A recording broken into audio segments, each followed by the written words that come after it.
পাকিস্তানি সন্দেহে ইতিমধ্যে গ্রেপ্তার করা হয়েছে ওয়াহাব আলম ওরফে ইলিয়াস রানা রফকে।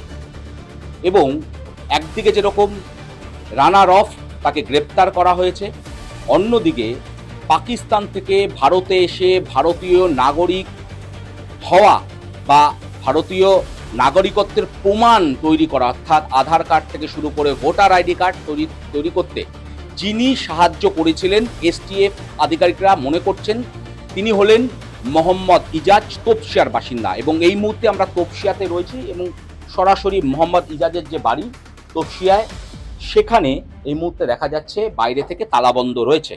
কিন্তু স্থানীয়রা বলছেন যে গতকাল রাত ৩টে নাগাদ এই বাড়িতেই এসে পৌঁছেছিল এসটিএফ এর গোয়েন্দারা এবং তারা এই বাড়ি থেকেই मोहम्मद इजाज के गिरफ्तार करे।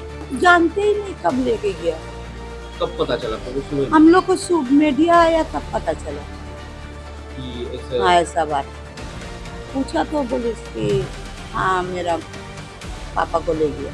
এই মুহূর্তে মনে করা হচ্ছে যে একদিকে যেরকম মোহাম্মদ ইজাজকে ব্যবহার করা হয়েছিল, যে তার মাধ্যমে বিভিন্ন ডকুমেন্টস তৈরি করার পেছনে, অন্যদিকে যারা সাধারণ মানুষ তারা বলছেন মোহাম্মদ ইজাজ তিনি সাধারণ মানুষ, প্রতিনিয়ত যাতায়াত করেন, এখান থেকে বাইরে বেরোন, কাজে যান এবং বাড়ি ফিরে আসেন।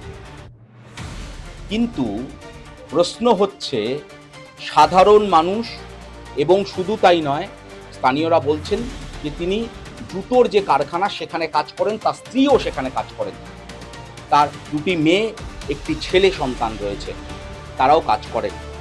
সেক্ষেত্রে কিভাবে রানার সঙ্গে পরিচয় হয়েছিল ইজাজের, এই প্রশ্নের উত্তরই কিন্তু এই মুহূর্তে তদন্তকারী আধিকারিকরা তারা খুঁজে বের করার চেষ্টা করছেন। এবং শুধু তাই নয়, একই সঙ্গে পাকিস্তানের এই নাগরিককে কিভাবে এই বাংলায় প্রবেশ করালো, তাদের সাহায্যে সে প্রবেশ করেছিল।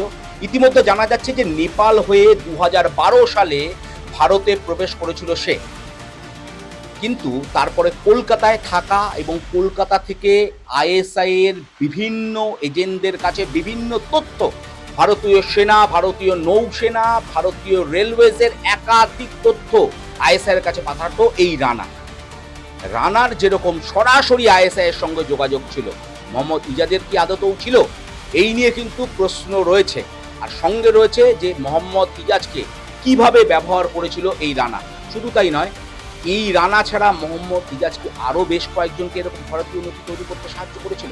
এরকম একাধিক প্রশ্নের উত্তর এই মুহূর্তে এসটিএফ এর গোয়েন্দারা তারা খুঁজে বের করার চেষ্টা করছেন। প্রায় শুভময় দাসের সঙ্গে শুভজিৎ দে, রাস্টেক্স, কলকাতা।